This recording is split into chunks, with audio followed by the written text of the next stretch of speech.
Éxodo capítulo número 12. Acompáñenme por favor con su Biblia en el libro de Éxodo capítulo número 12. Y vamos a leer a partir del verso número 1 y vamos a estar leyendo hasta el verso número 12. Cuando usted lo tenga puede decir amén. Ahí en la pantalla ya aparece.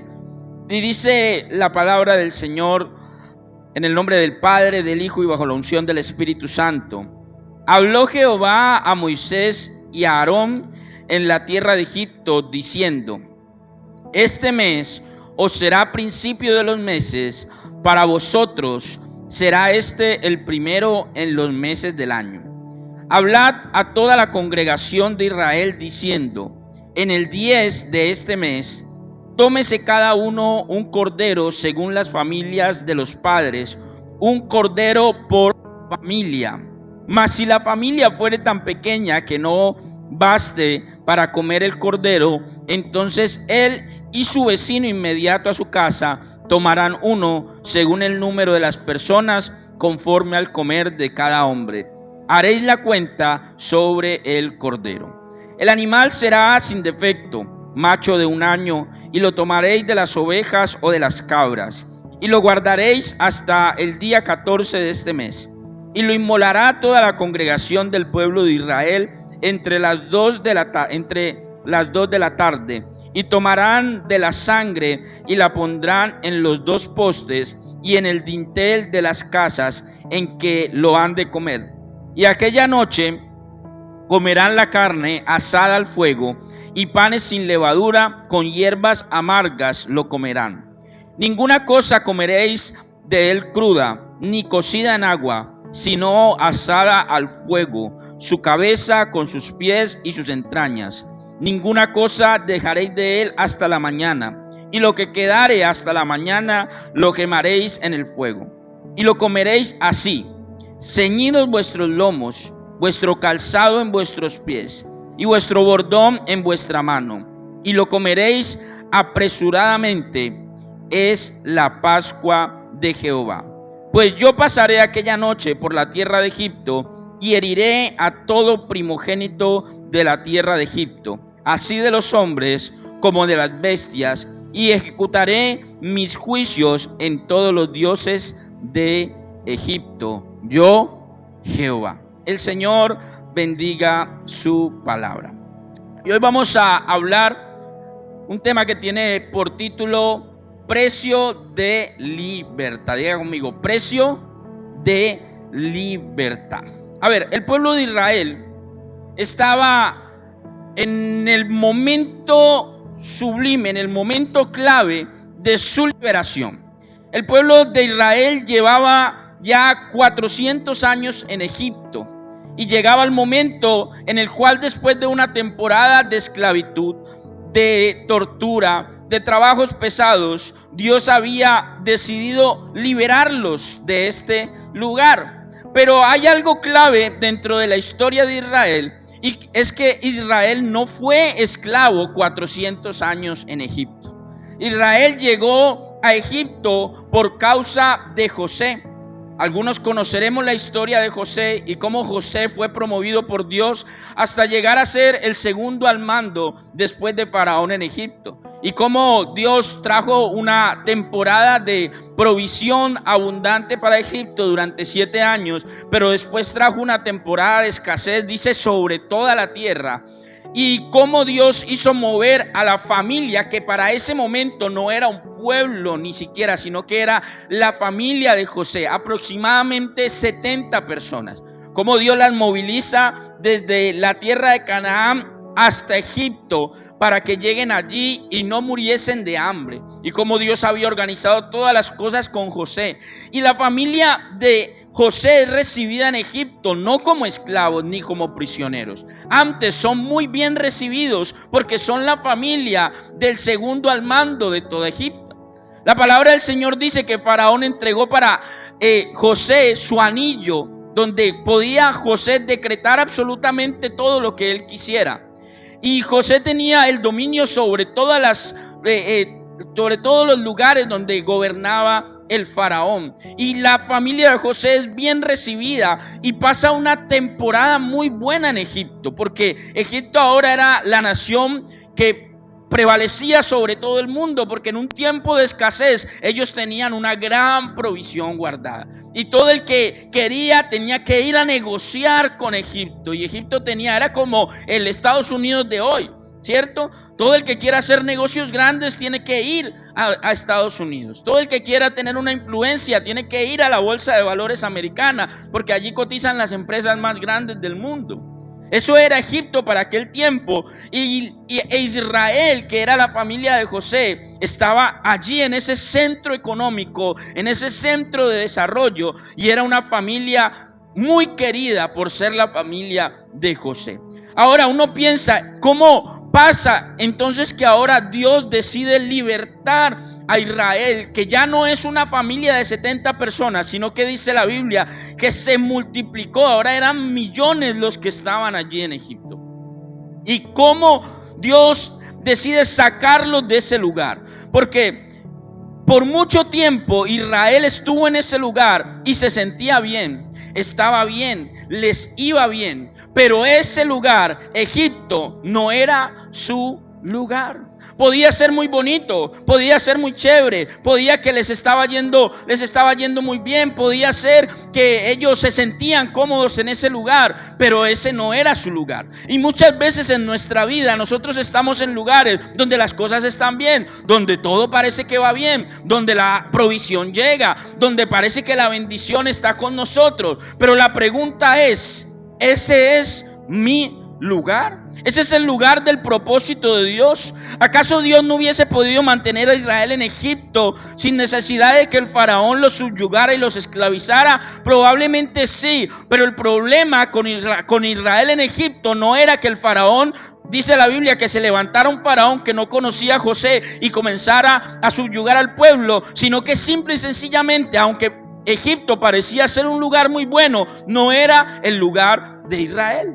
No pertenecían a ese lugar. No era la tierra prometida que Dios había dicho a Abraham y a su descendencia, donde ellos habitarían y serían bendecidos. En Egipto eran bendecidos, sí, pero no era la tierra que Dios había prometido para ellos.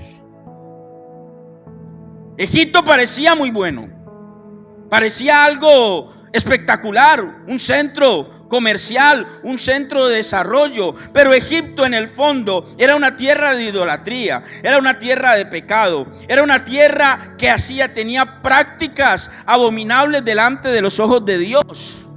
Y todo esto estaba contaminando al pueblo de Israel. Hay lugares que parecen buenos. La Biblia dice, hay caminos que al hombre le parecen buenos, pero son caminos de perdición. Y hay lugares que uno puede decir, wow, este lugar está muy bueno, esta empresa está muy buena, este lugar, donde me ubicó, donde estoy ubicado, está muy bueno, pero ¿es el lugar donde Dios te puso o es el lugar donde estás simplemente pasando un momento? ¿Es tu destino o es simplemente un lugar de paso hacia el cumplimiento del propósito de Dios en tu vida? Porque puede ser muy bueno, pero si no es el lugar que Dios ha establecido para tu vida, no vale la pena. Ellos podían sentirse cómodos, pero hay algo que tiene Egipto, algo particular que tiene Egipto. Y es que Egipto te puede hacer sentir cómodo durante mucho tiempo, te trata bien durante mucho tiempo. Los israelitas llegaron a Egipto y se les abrieron las puertas de par en par. Y durante mucho tiempo seguramente fueron los favoritos, los consentidos, y todo iba bien y todo estaba muy chévere. Pero Egipto no es un lugar donde las cuentas se queden en cero. Egipto no es un lugar donde uno pasa y no pasa nada. No, Egipto es un lugar donde usted hace, pero detrás hay un faraón anotando su cuenta, escribiendo su cuenta. Mire cómo disfrutó, mire cómo gozó, mire cómo se la pasó de bueno. Y uno piensa que no pasa nada. Esto está muy chévere. Hay gente que está en Egipto, está fiestando, está con los amigos, está haciendo negocios por debajo de cuerda, todo le sale bien, todo le va bien, tiene ganancias deshonestas. La Biblia relata, dice, es el hombre malo que hace malos negocios en su corazón y todo parece que le va bien. Y el salmista se levanta a quejarse delante de Dios y le dice: mira a los malos cómo les va de bien, mira a los malos cómo prosperan. Y ellos creen que están prosperando, pero allá atrás hay un faraón anotando cada cosa en el libro de la cuenta. Y parece que no pasa nada, pero llega un día en el que el faraón se levanta y cobra una cuenta a todos los que habitan en Egipto. A Israel le llegó el día que el faraón se levantó y comenzó a cobrarle un montón de tiempo donde no pagaron renta, donde no pagaron tributo. Y dijo: ¿cómo así? Esta gente, ¿por qué está aquí y no paga tributo y no paga nada y no paga impuestos? Y se levantó, y dice la Biblia que comenzó a esclavizarlos. Hay un momento para todos los que habitan en Egipto donde el faraón se levanta, que dice la palabra, la Biblia, Egipto es la figura del mundo, y el enemigo, el diablo, es la figura del faraón, donde el enemigo se levanta y dice: un momento, porque a veces la gente quiere salir de Egipto, dice: me cansé de este lugar, me cansé de otro. Pero cuando usted quiere salir de Egipto, hay una cuenta pendiente que hay que pagar. Hay algo pendiente por cancelar, porque todo eso que hicimos en Egipto, que parecía que no pasaba nada, tiene su factura ahí guardadita. Tiene su factura ahí pendiente. Ahora, yo le voy a decir una cosa: toda factura se debe de pagar. Uno va a un restaurante, lleva tal vez su familia o lleva unos amigos, y llegar a un restaurante, a un buen restaurante, es muy chévere. Todo se ve bonito, la mesa está acomodada, a usted lo atienden, le llevan, usted no tiene que ponerse a cocinar, no tiene que meterse a lavar platos, no tiene que hacer absolutamente nada. Simplemente se sienta, le llevan una carta, usted pide, dice: quiero la punta de anca, o quiero esto, o quiero lo otro. Espera un rato y de repente le llevan a la mesa el plato, le llevan los cubiertos, le llevan las servilletas, le ponen todo ahí. Usted simplemente, no sé si hay un restaurante así, lo único que le toca hacer es partir y comer, pero tal vez haya uno donde partan y le den, no sé, pero es lo único que hay que hacer y todo parece estar espectacular. Pero hay un momento en el restaurante donde ya se acabó la comida, ya pasó, usted se puede quedar ahí un rato y puede conversar y charlar, pero va a haber un momento donde el mesero o la persona que le atiende va a llegar con un papelito que se llama factura, recibo, y se lo va a poner encima de la mesa. Puede venir decorado, puede venir en una carpetica, puede venir como sea, pero cuando usted abre la carpetica y ve, hay una factura que tiene lo que usted tiene que pagar por haber disfrutado de ese servicio y de ese alimento. Y usted puede decir: ay, mire, es que esto, es que lo otro, es que no traje la billetera, es que esto, es que no tengo plata en la cuenta. Puede decir lo que usted quiera, pero no se va a ir de ese lugar si no paga esa cuenta. Porque si no paga la cuenta, entonces van a llamar a la policía y algo va a pasar, pero usted va a tener que pagar esa cuenta. Tiene que dejar un reloj, tiene que dejar un anillo, tiene que dejar un celular, pero el restaurante no lo va a dejar salir si no paga la cuenta. Y Faraón no deja salir de Egipto a aquel que no paga su cuenta por haber habitado en Egipto durante mucho tiempo. Siempre hay una cuenta que hay que pagar. Ahora vamos a ver cómo Dios planea saldar la cuenta, porque usted puede decir: no, pero es que Dios me libertó, pero es que sí, pero Dios no sacó al pueblo de Israel de Egipto. ¿Usted cree que Dios no hubiese podido simplemente mandar fuego del cielo y destruir al faraón y destruir a sus ejércitos y destruir a todos y sacar al pueblo de Israel de allí? ¿No era más fácil que todo el proceso que describe la Biblia que hizo Dios para liberar al pueblo de Israel? ¿Sabe por qué Dios no lo hizo así? Porque Dios no es un Dios injusto. Y Israel tenía una factura pendiente por pagar en Egipto que debía de cancelarse. No sería justo que después de que usted va al restaurante y disfruta y come y hace todo, de repente usted ore al Señor: Señor, que caiga fuego del cielo en este restaurante para que yo no tenga que pagar la cuenta. Eso no es justo. Así no era justo que el pueblo de Israel saliera de Egipto sin que se pagara la cuenta que ellos tenían pendientes por pagar. Ahora, lo primero que hace Dios para poder cancelar la cuenta de Israel lo vamos a encontrar en el verso número 5 y en el verso número 6 de este pasaje. Dice: el animal será sin defecto, macho de 1 año, y lo tomaréis de las ovejas o de las cabras, y lo guardaréis hasta el día 14 de este mes. Dice: y lo inmolará toda la congregación del pueblo de Israel entre las 2 de la tarde. La paga, dice la palabra del Señor, del pecado es la muerte. No hay otra paga para el pecado. Ustedes saben que hay un dicho viejo de la iglesia tradicional que dice que el que peca y reza empata, como si un rezo o una oración o una súplica fuese el pago suficiente de un pecado. Eso es un error. Eso no lo dice la Biblia en ningún lugar. Para que haya un pago a causa del pecado, se debe de pagar con sangre. Se debe de morir. Alguien debe de morir para pagar el precio del pecado. Ahora, yo le voy a decir una cosa. La Biblia relata diciendo que Dios le dice a Israel: viene un espíritu de muerte sobre Egipto que se va a llevar a todos los primogénitos. Pero la Biblia no dice que venía solamente sobre el pueblo de Egipto. Dice: viene sobre la tierra de Egipto. Israel estaba en la tierra de Egipto y el espíritu de muerte venía a cobrar por causa del pecado de Egipto, pero también vendría a cobrar por causa del pecado de Israel.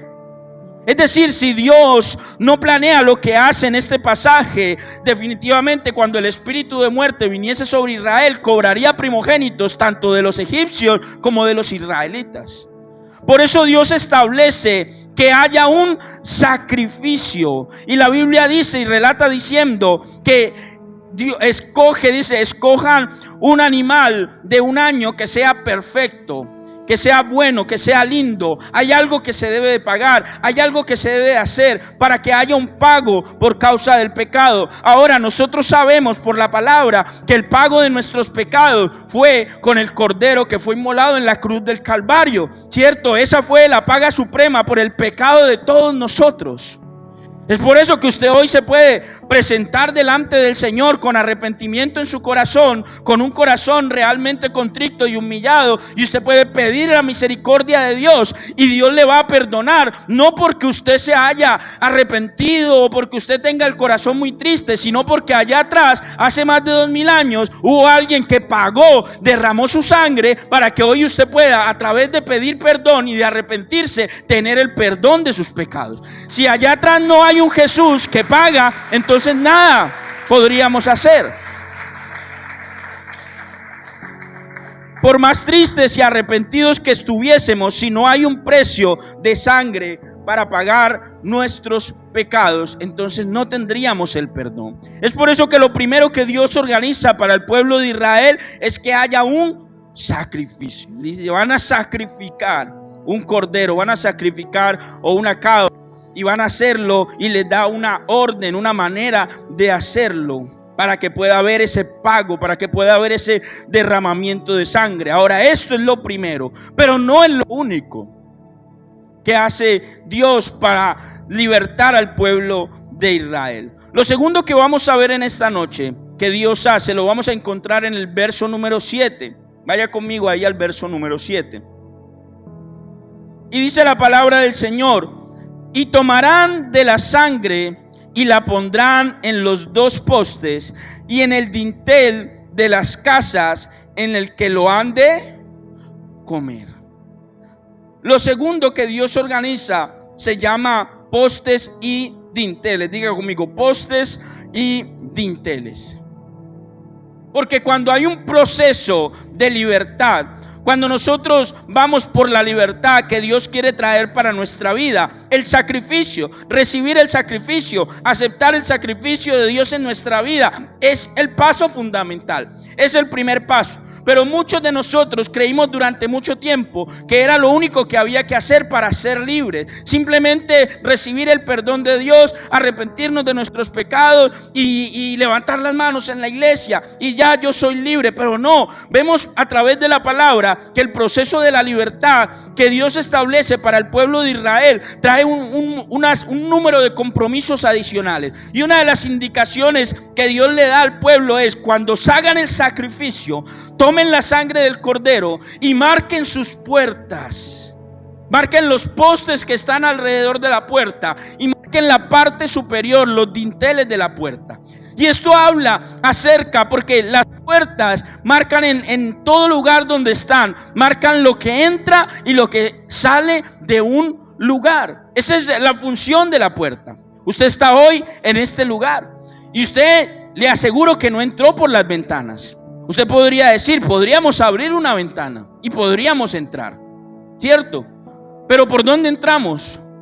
Entramos por la puerta, porque por las ventanas entran los ladrones, los que van a hacer el mal, los que tienen algo planeado, porque la ventana no es el lugar establecido para entrar ni para salir. El lugar establecido para entrar o para salir de un lugar es la puerta. Por lo tanto, la puerta marca lo que yo dejo entrar a mi casa, lo que yo dejo entrar a mi lugar. Ahora, la pregunta en esta noche es: ¿qué dejo entrar en mi casa? Porque Dios estableció una marca particular en la casa del pueblo de Israel, en cada casa de cada familia del pueblo de Israel, porque venía un espíritu de muerte que no debía de entrar en esa casa. Y hay cosas que no deben de entrar en nuestra casa. Nosotros tenemos que, cuando recibimos el perdón, cuando somos transformados por la palabra de Dios en nuestra vida, ya no somos los mismos y no podemos seguir con las mismas prácticas y no podemos hacer lo mismo, porque ciertamente Dios quiere hacernos libres, pero hay que tener cuidado con lo que dejamos entrar en la casa, porque muchas veces lo que dejamos entrar en la casa es lo que nos está atando y lo que está impidiendo que seamos verdaderamente libres. La palabra del Señor habla acerca de lo que contamina al hombre. Y dice la Biblia que los fariseos se quejaban con Jesús diciéndole: tus discípulos comen y no se lavan las manos para comer, comen con las manos impuras. Y él le dice: ¿ustedes de qué se quejan? Si lo que contamina al hombre no es lo que entra a través de las manos, las bacterias, lo que ustedes están pensando, porque eso va al estómago, el estómago lo procesa y termina en el inodoro. Lo que contamina al hombre está en su corazón, es lo que sale de su corazón. Porque en el corazón es donde están los malos dichos, donde están los malos deseos, donde están todas esas cosas. Ahora, yo hago una pregunta: ¿cómo entran esas cosas al corazón? ¿Cómo aparecen esas cosas en el corazón? ¿Cómo aparecen esos malos deseos en el corazón? Alguna vez yo hablaba un mensaje acerca de esto y yo decía: saben, hoy la tecnología nos ha permitido algo que seguramente antes no podíamos tener. Y es que muchas veces cuando usted quiere conocer qué hay en el corazón de una persona, usted simplemente tiene que abrirle su TikTok, tiene que abrirle su Instagram y tiene que ir a la parte de los videos. Y cuando usted comienza a ver la parte de los videos y usted comienza a pasar, ahora los algoritmos de las redes sociales permiten de una manera sorprendente que estos programas, estas aplicaciones manden los videos que la persona quiere ver, manden el contenido que la persona quiere ver. Cuando usted va al celular de alguien y ve los videos que le salen en esas plataformas, usted está leyendo un poco del corazón de esa persona, que es lo que desea en su corazón. Pero ¿cómo entró ese deseo que probablemente no sea un buen deseo en el corazón de esa persona? Entró porque esa persona lo dejó entrar a través de lo que dice la Biblia es la lámpara del cuerpo, que son los ojos, y también a través de los oídos. Es así, a través de estos métodos, que muchas veces nosotros dejamos entrar cosas a nuestra vida. Ve algo, escucha algo que no debía, lo deja pasar, entra en su mente, entra en su corazón, y un día usted dice: no, eso no fue nada, yo controlo eso, yo paso de eso. Pero usted ya lo dejó entrar, usted ya le abrió la puerta. Y un día el enemigo va a usar eso que usted dejó. Eso se esconde por allá. Usted en el momento dice, eso no es nada, eso no pasa nada. Pero un día el enemigo, que sabe que eso está ahí escondido, debajo de la cama, debajo de la mesa del comedor, un día el enemigo que lo encuentre débil, que lo encuentre triste, que lo encuentre agotado, va a coger y va a sacar eso y va a lanzar un pensamiento a su mente. En el momento débil, porque nosotros tenemos un enemigo que no nos ataca como en cualquier guerra. Nadie va a ir contra su contrincante en el momento donde está más fuerte, donde está mejor, donde se siente más valiente. El enemigo busca los momentos donde usted se siente más débil. Y ahí es donde, si usted dejó entrar algo en su vida, si usted no marcó los dinteles de su puerta como cristiano, como hijo de Dios, y no dejó entrar lo que no debía dejar entrar, el enemigo va a sacar eso un día. Y usted va a decir, ¿y yo cómo terminé en esto? Porque dejó entrar cosas que no debía dejar entrar a su casa. Por eso nosotros tenemos que marcar nuestras puertas como padres, como familia. No solamente se trata de las puertas de la mente, del corazón, sino las puertas de la casa, literalmente. Porque como padres muchas veces nosotros nos equivocamos dejando entrar cosas indebidas en las casas por pereza de revisar, por pereza de mirar. Usted sabe qué es lo que está viendo su hijo o su hija en el cuarto cuando cierra la puerta, en el celular o en el computador. Porque eso que esa persona, que ese joven, que ese adolescente está viendo en ese cuarto, no está entrando solamente a su vida, está entrando a su casa. Porque como padres de familia nosotros somos los que estamos para velar qué es lo que entra en nuestra casa. Y parte de nuestra casa son nuestros hijos. Y un día Dios nos va a pedir cuentas acerca de esto. Por lo tanto, es imprescindible que como padres nosotros tengamos cuidado de qué está entrando en los ojos, en los oídos de nuestros hijos. Y hagamos un esfuerzo para evitar que entren cosas que no deben entrar. Porque muchas veces pensamos, wow, este muchacho está rebelde, esta muchacha está rebelde, pero ¿qué está pasando? ¿Qué es lo que está viendo? ¿Qué es lo que está mirando? Usted se ha tomado ay, pastor, pero es que eso es parte de la privacidad. ¿Cuál privacidad? Porque créame que si usted le va a decir a un adolescente de 12, 13 años que usted le va a revisar el celular, le va a sacar hasta la Constitución Política de Colombia, el libre desarrollo, la libre personalidad, la violación de los derechos a la privacidad, a la intimidad. Y me perdonan si hay adolescentes en este lugar, pero es lo que es. Entonces usted va, ay, pero no, ¿y por qué me va a revisar? No, revísele. Vaya, revísele el cuarto, revísele el celular, mire qué es lo que hay, qué es lo que está viendo, qué es lo que está escuchando. Porque usted no sabe la cantidad de muchachos que terminan involucrados en cosas que no deben, por cosas que escucharon, por cosas que vieron, y nunca supimos. Porque estaban encerrados en un cuarto viendo un televisor o viendo un celular o viendo una computadora. Y yo le voy a decir una cosa. Nuestro deber como padres con nuestros hijos tiene que ver con el cuidado de ellos, la alimentación, el techo, la educación. Pero no tiene nada que ver con un celular, ni con un computador, ni con un televisor. Esos son gustos. Yo recuerdo una vez que veía una película, y esto lo aprendí en una película. No era una película cristiana, pero hay que sacar tesoros de todo lugar. Y yo recuerdo que había una muchacha en la película adolescente, era una película de estas adolescentes. La muchacha llega a la casa, como todo adolescente usualmente estaba enojada, peleando, brava, alegando porque sí, alegando porque no. Llegó a la casa, se sentó en la mesa, peleó con el papá, peleó con la mamá y cogió y subió a su cuarto y tiró la puerta, ¡pah! Y sonó en todo lado. Bueno, la muchacha se metió ahí, encerró, pasó llave, el papá fue, le tocó, la mamá fue, le tocó, no quiso abrir, rebelde, que no sé qué. Al otro día la muchacha sale temprano para el colegio y el papá manda a llamar un cerrajero, un carpintero. Y coge y desmonta la puerta del cuarto de la muchacha. La muchacha llega al mediodía nuevamente con la misma actitud. Ay, que no sé qué, que lo otro. Y pelea aquí, pelea allá. Y la dejan pelear y manotea y grita y todo. Y sube corriendo para su cuarto. Entra a su cuarto y cuando hace así para tirar la puerta, se encuentra que no hay puerta.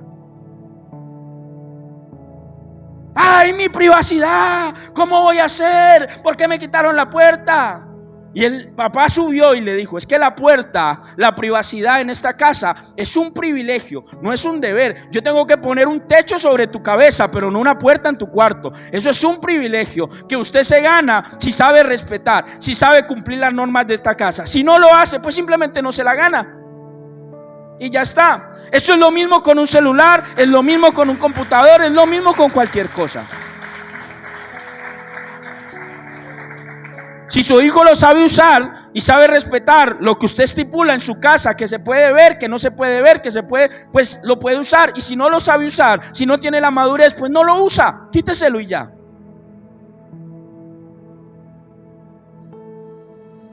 Porque como padres nosotros tenemos que cuidar lo que entra en nuestra casa. Y lo que entra en nuestra casa no solamente va a entrar físicamente por una puerta. Hoy lo que entra a nuestra casa entra por una señal de internet, por una señal de celular, entra por muchas partes. Antes los papás tenían que cuidar que el hijo no se volara o metiera a alguien por la ventana del cuarto. Hoy ya no tiene que abrir la ventana del cuarto para meter a alguien en su celular. Una videollamada. Y usted no sabe la cantidad de muchachas y muchachos que practican esto a través de una videollamada, a través de una aplicación. Literalmente teniendo intimidad con otra persona a través de un celular. No tiene que abrir ni siquiera la ventana, solamente dejar entrar una conexión de internet. Entonces hay que tener un cuidado especial, porque Dios estableció: marquen sus puertas. Viene un espíritu de muerte, y si no quieren que el espíritu de muerte entre en sus casas, el espíritu tendrá que reconocer que en esa casa habita la sangre del Cordero de Dios. El espíritu tendrá que reconocer que en esa casa se alaba a Dios, que en esa casa no se deja entrar lo que no se debe de entrar, y no se puede entrar porque se marca la casa con la sangre de Cristo.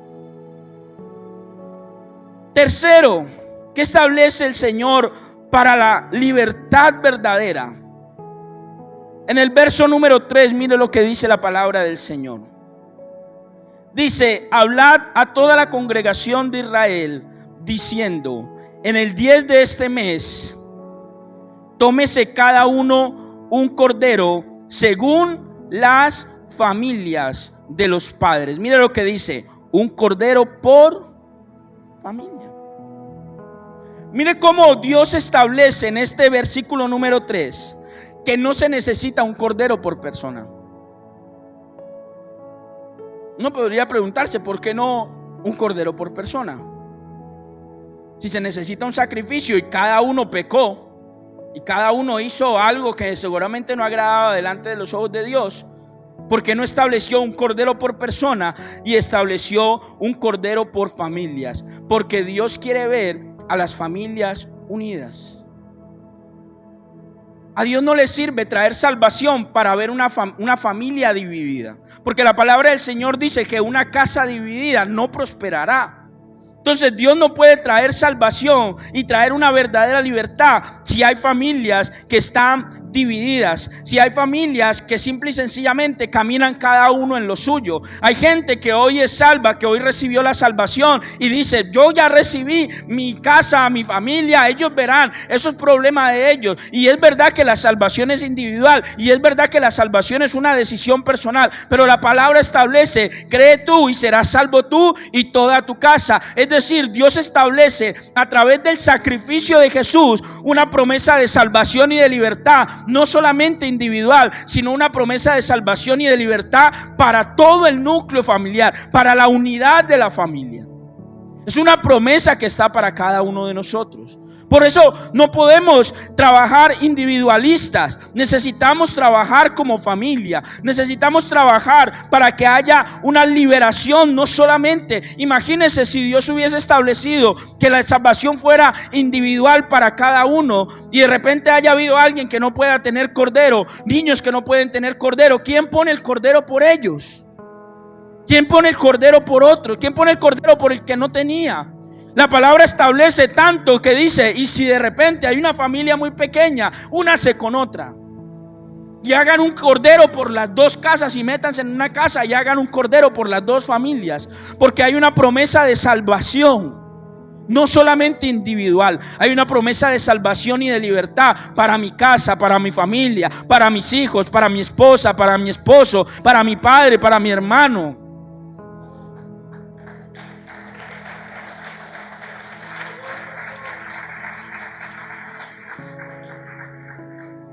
La salvación es una decisión individual, pero Dios quiere libertar a toda la familia. Dios no quería que se fueran padres y madres y hermanos por un lado y no, Dios establece la salida del pueblo de Israel por familias. Dios establece la libertad del pueblo de Israel y el sacrificio por la salvación del pueblo de Israel por familias, porque Dios establece la unidad familiar como el núcleo fundamental del desarrollo de toda la sociedad. Por eso el enemigo ataca tanto la familia y quiebra la familia tanto, porque sabe que cuando la familia se quiebra la sociedad completa. Una vez me preguntaba a alguien acerca del tema del aborto y me decía, papi, ¿por qué el tema del aborto ahora? Y yo le decía, porque hace 30 o 40 o 50 años atrás los gobiernos comenzaron a establecer una política de libertad sexual. Pero cuando ellos establecieron políticas de libertad sexual, diciéndole a la gente, su cuerpo es su cuerpo, haga lo que usted quiera, acuéstese con quien usted quiera, usted es libre de hacerlo. Ellos dieron la vía libre para hacerlo, pero no asumieron las consecuencias que venían con eso. Y todos sabemos que la consecuencia que vino con eso es que muchos de nosotros estudiamos con muchachas de 12, 13, 14 años que les tocó terminar el colegio o en embarazo o con niños a mano, y que el papá del muchacho nunca apareció o nunca respondió. Y se comenzó a quebrar las familias y a deteriorar la familia. Entonces vino el gobierno y como inventó esa idea hace 30, 40 años atrás, ahora inventó una nueva y dijo, pues si es que le pone mucho peso tener un hijo a una corta edad, entonces abórtelo. Y deterioró la imagen de la vida en el vientre de las madres para decir que no importa, que no es ningún asesinato ni nada. Porque esas son las ideas que trae el mundo, que traen consecuencias y problemas y que después quieren solucionarlas con cosas que van a traer más problemas. Porque lo que viene con estas ideas son más problemas. Pero ¿por qué todo esto? Porque el enemigo busca deteriorar la imagen de la familia, la unidad de la familia. Quiere que las familias se rompan de entrada. Por eso nosotros, como hijos de Dios, como quien hemos recibido la salvación, no podemos pretender que la salvación sea solo para mí.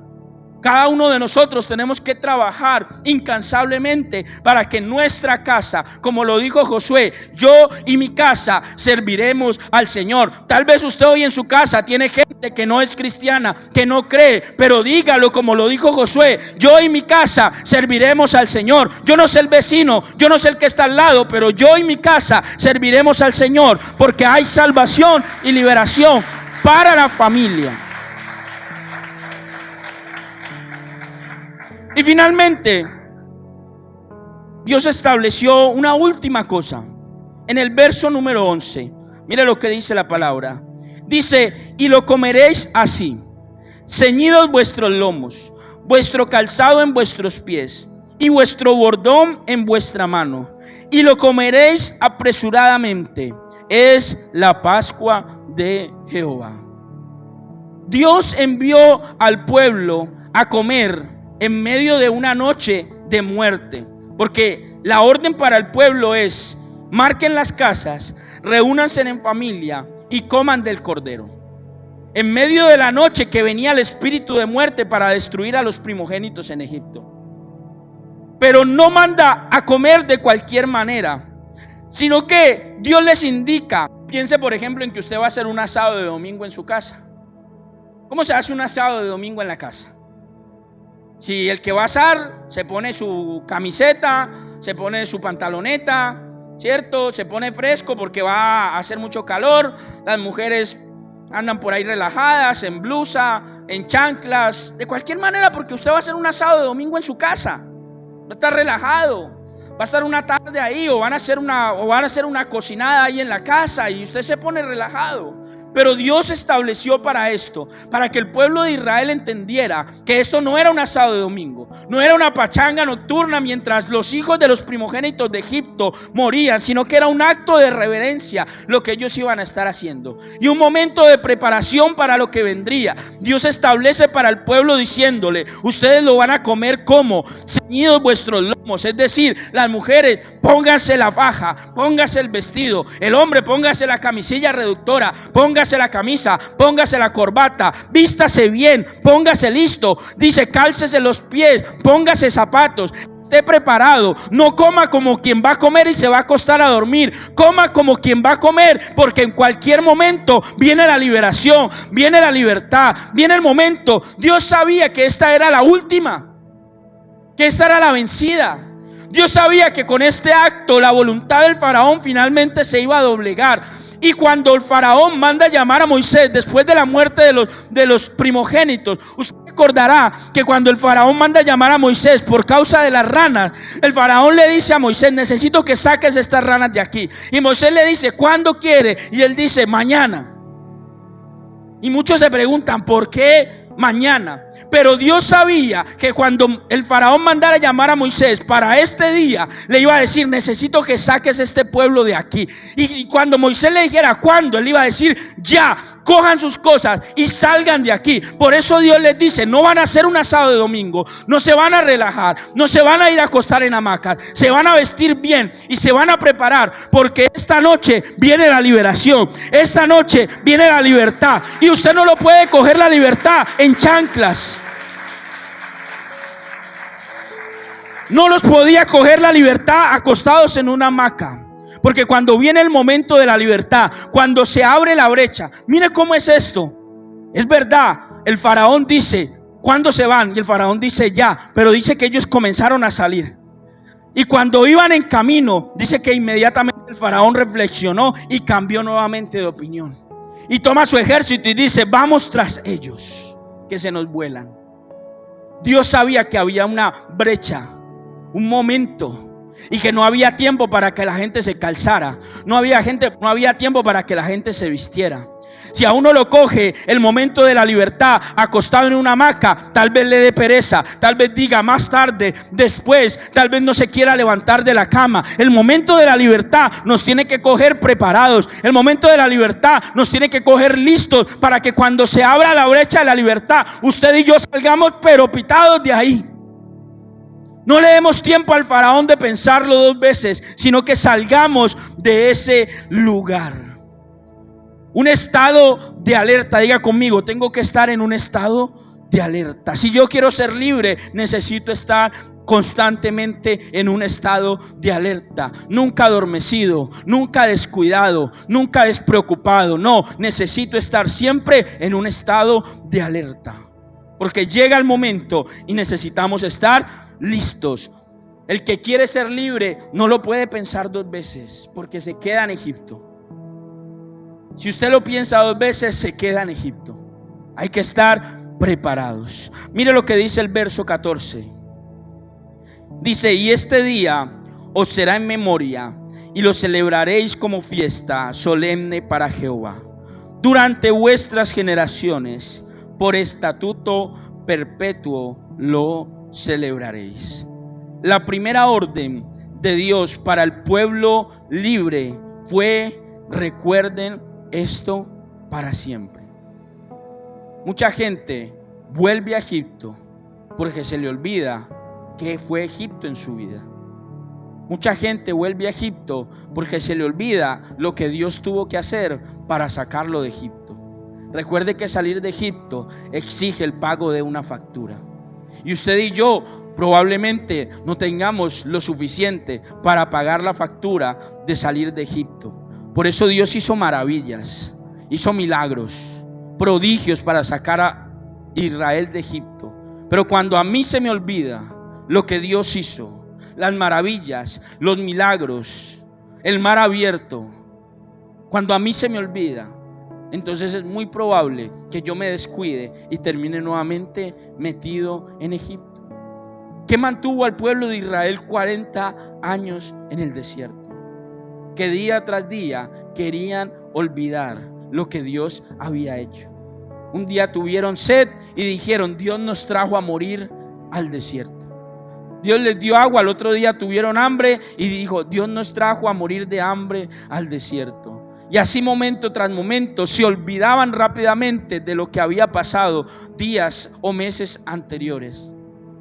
¿Y qué decían ellos? Mejor fuese que hubiésemos muerto en Egipto, o mejor no sería a volver a Egipto. Un día de manera descarada le dijeron a Dios: nosotros en Egipto comíamos grandes ollas de comida y nos saciábamos, porque se les había olvidado cómo Egipto les estaba cobrando la factura, cómo Egipto los estaba esclavizando y qué era lo que hacía el faraón en contra de ellos. Cuando uno olvida, entonces fácilmente regresa al lugar donde fue esclavo. Por eso Dios establece, quiere una libertad duradera. Establezca la libertad, establezca este día, establezca esto. Dios marca una fiesta con esto, porque usted sabe que a uno no se le olvidan son las fiestas. ¿A quién se le olvida el cumpleaños? A nadie. El de uno no se le olvida. Se le olvida el de otro, pero el de uno no se le olvida. Por eso Dios establece y marca esta fecha con una fiesta, para que a ninguno se le olvidara que un día, cuando estaban en Egipto, esclavos y subyugados, Dios pagó el precio y los sacó de ese lugar. No se nos olvide eso jamás. No se nos olvide jamás lo que Dios ha hecho con cada uno de nosotros, porque de ninguna manera podemos darnos el lujo de volver a Egipto. Los que vuelven a Egipto usualmente no vuelven a salir de Egipto.